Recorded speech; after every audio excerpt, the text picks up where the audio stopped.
What happens when Hollywood's most outspoken star meets television's most relentless interrogator? You're about to witness one of the most explosive morning television moments ever captured on live TV. Before we dive in, make sure to hit that subscribe button and drop a comment below, because this story is about to get wild. Mark Wahlberg walked into the Good Morning America studio that morning, expecting a routine promotional interview for his latest action thriller. What he got instead was George Stephanopoulos in full prosecutor mode, armed with questions that had nothing to do with movies and everything to do with controversy. "Mark, welcome back to Good Morning America," Stephanopoulos said with that signature tight smile that never quite reached his eyes.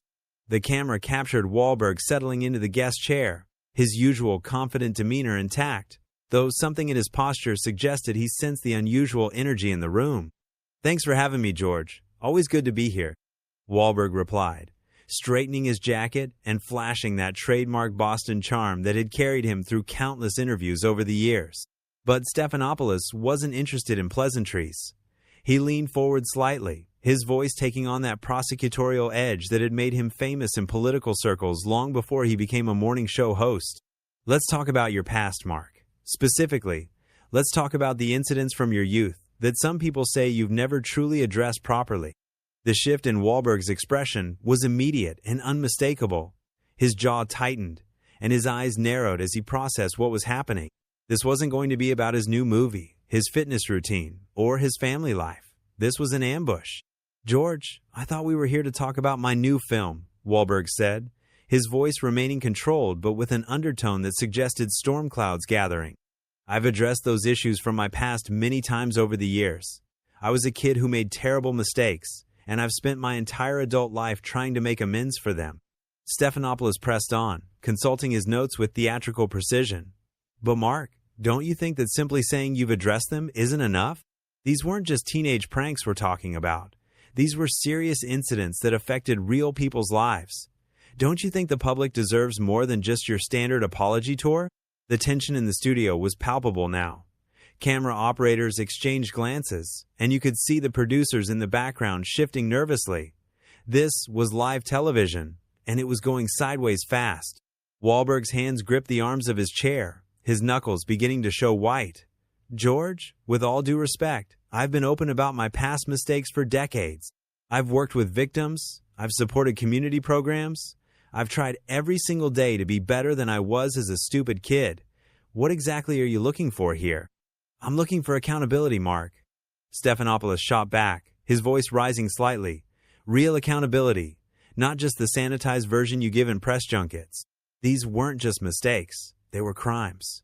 And some people feel like Hollywood has just let you sweep them under the rug because you became a movie star." The accusation hung in the air like a toxic cloud. Wahlberg's face flushed red, and for a moment, the carefully constructed public persona cracked, revealing the street fighter from Dorchester underneath the Hollywood polish. "Sweep them under the rug?" Wahlberg's voice was getting louder now, his Boston accent becoming more pronounced as his emotions peaked. "George, I've never hidden from what I did. I was 17 years old, high out of my mind, and I did terrible things.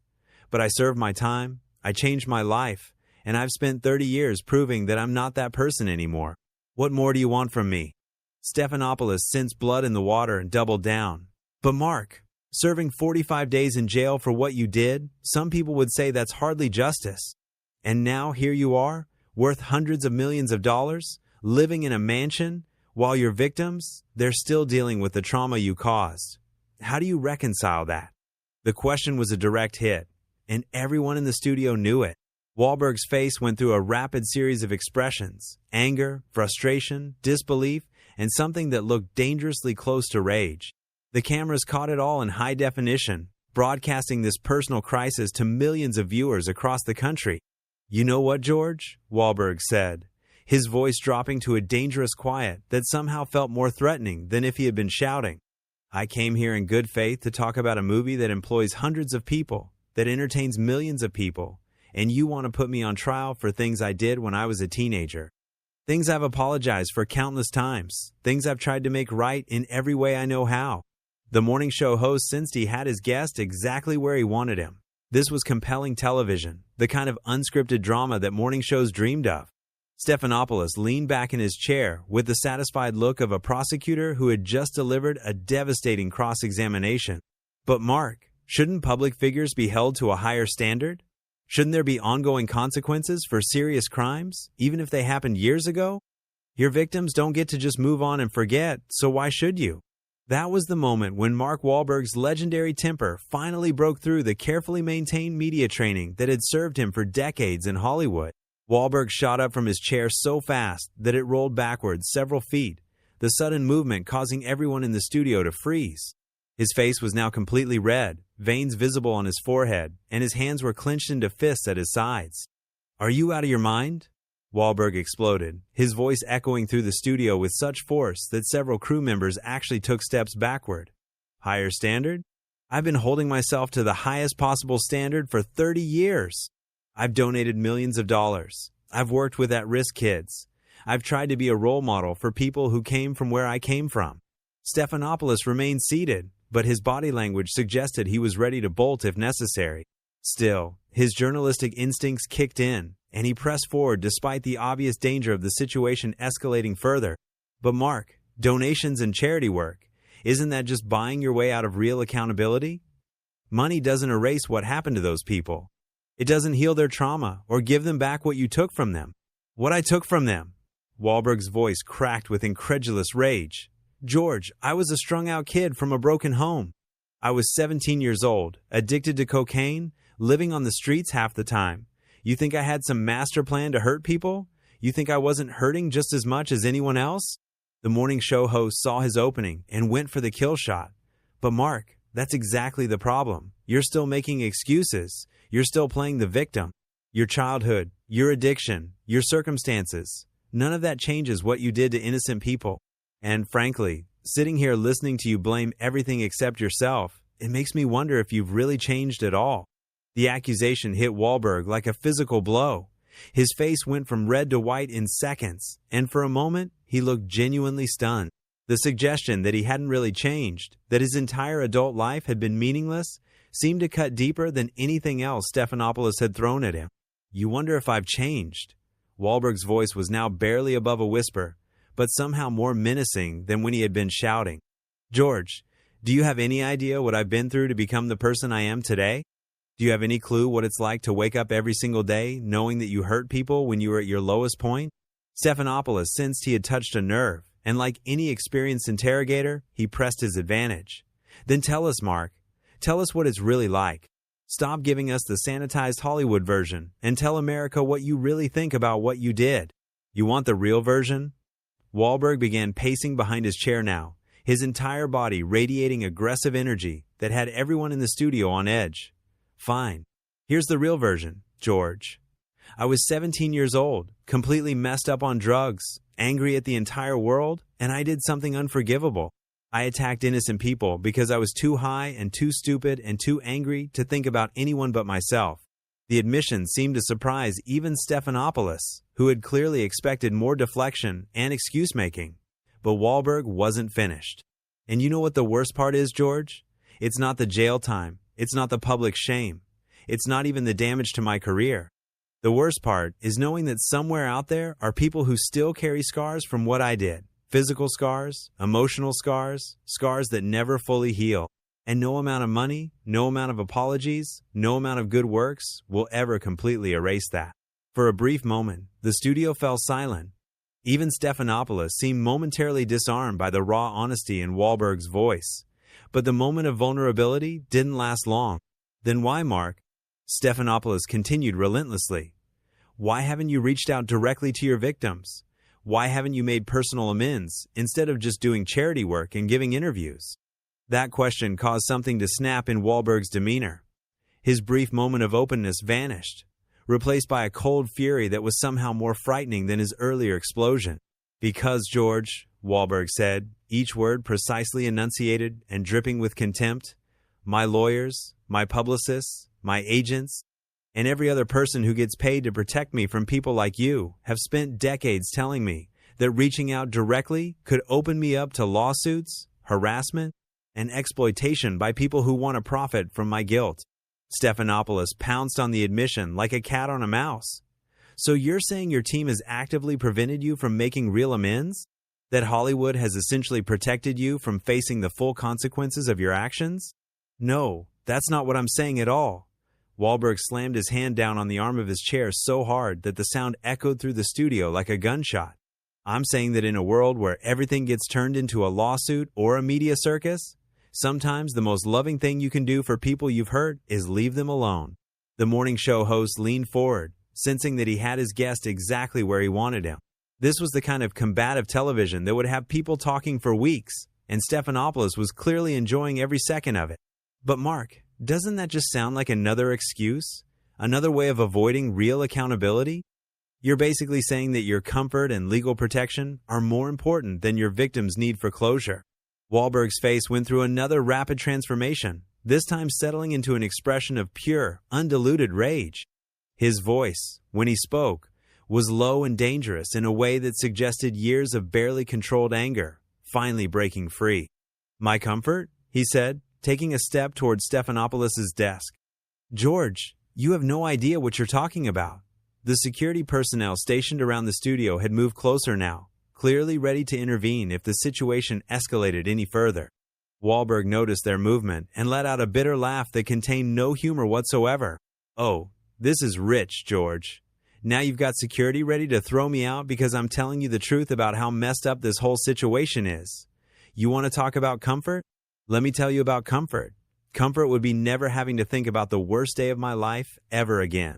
Comfort would be being able to sleep through the night without wondering if I've done enough to make up for being a complete disaster as a teenager." Stephanopoulos wasn't backing down, even with the palpable tension filling the studio. If anything, he seemed energized by the conflict, his journalistic instincts overriding any concern for personal safety. "But Mark, that's exactly my point. You're still making this about your feelings, your guilt, your sleepless nights. What about their sleepless nights? What about their trauma? Why should anyone care about your comfort when you're the one who caused all this pain in the first place?" That question pushed Wahlberg past his breaking point. He began moving around the studio space like a caged animal, his hands gesturing wildly as he spoke, his voice rising and falling with uncontrolled emotion. "You know what, George? You're absolutely right. Nobody should care about my comfort. Nobody should care about my feelings. And you know what else? Nobody should have to sit here and listen to some privileged talking head who's never made a real mistake in his entire sanitized life lecture me about accountability." The insult hit its mark. Stephanopoulos' composed facade cracked slightly, and his voice took on a sharper edge than before. "Privileged talking head? Mark, I'm not the one who committed violent crimes and then became a millionaire movie star. I'm not the one who spent decades avoiding real consequences for serious actions. And I'm certainly not the one having a public meltdown on live television because someone asked me tough questions." "Tough questions?" Wahlberg whirled around to face the host directly, his entire body language screaming aggression. "George, these aren't tough questions. This is a hit job. You brought me here under false pretenses, ambushed me with decades-old issues that have nothing to do with why I'm supposed to be here, and now you're acting like some crusading journalist because you managed to get me angry." Stephanopoulos stood up from his desk now, matching Wahlberg's aggressive posture. The two men faced each other across the studio, the tension so thick you could cut it with a knife. "False pretenses? Mark, you're a public figure who committed serious crimes. That makes your past fair game for any interview, anywhere, anytime. If you can't handle being asked about it, maybe you shouldn't be doing interviews at all." "Maybe I shouldn't," Wahlberg shot back. "Maybe I should just disappear from public life entirely so people like you can't use my past mistakes to boost your ratings. Would that make you happy, George? Would that satisfy your need for justice?"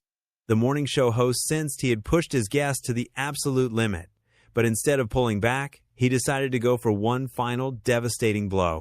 "What would make me happy, Mark, is if you showed some real remorse instead of just anger. What would satisfy my need for justice is if you took full responsibility without making excuses or blaming everyone else for your problems. But clearly, that's never going to happen." The accusation that he hadn't shown real remorse was apparently the final straw for Wahlberg. His face contorted with rage, and he began moving towards Stephanopoulos' desk with clear, aggressive intent. "Real remorse? You want to see real remorse, George? Every single day of my life is real remorse. Every single choice I make is filtered through the knowledge that I hurt people when I was 17 years old. I can't take back what I did. I can't undo the pain I caused. And I sure as hell can't satisfy people like you who want to use my guilt as entertainment. By now, the security personnel were actively moving toward the two men, and production assistants were frantically signaling to the control room. This was live television spiraling completely out of control, and everyone knew it. Stephanopoulos, perhaps finally realizing he had pushed too far, took a step back from his desk, but his voice remained challenging, even as his body language suggested he was preparing for a possible physical confrontation. "Mark, I think you need to calm down. This is a family show, and your behavior right now is completely inappropriate. If you can't control yourself, perhaps you should leave." "Oh, now I need to leave?" Wahlberg's laugh was harsh and bitter. "Now that you've gotten your ratings grab, now that you've humiliated me on national television, now I need to leave? You're unbelievable, George. You're absolutely unbelievable." "Security, please escort Mr. Wahlberg from the studio," Stephanopoulos called out, his voice carrying clearly across the space. "This interview is over." The words seemed to hit Wahlberg like a physical blow. He stopped moving and stood perfectly still for a moment, processing what had just happened. When he spoke again, his voice was quiet but filled with a cold fury that was somehow more intimidating than all his previous shouting. "You know what, George? You got exactly what you wanted. You got your viral moment, you got your controversy, you got your headlines. But let me tell you something that your research team probably didn't dig up. The person I hurt the worst all those years ago wasn't some random stranger on the street. It was myself. And people like you make sure I never forget it." As security moved in to escort him out, Wahlberg pulled off his wireless microphone and tossed it onto the desk with a gesture of complete disgust. "Congratulations on your journalism, George. I'm sure you're very proud." And with that, Mark Wahlberg walked off the Good Morning America set, leaving behind one of the most explosive morning television moments in recent memory. The cameras kept rolling as Stephanopoulos attempted to regain his composure and transition to commercial, but the damage was done. The interview that was supposed to promote a movie had instead created a media firestorm that would dominate headlines for weeks to come. What did you think of this explosive confrontation? Do you believe Wahlberg was justified in his anger, or did Stephanopoulos ask the tough questions that needed to be asked? Drop your thoughts in the comments below, and make sure to subscribe for more incredible stories like this one.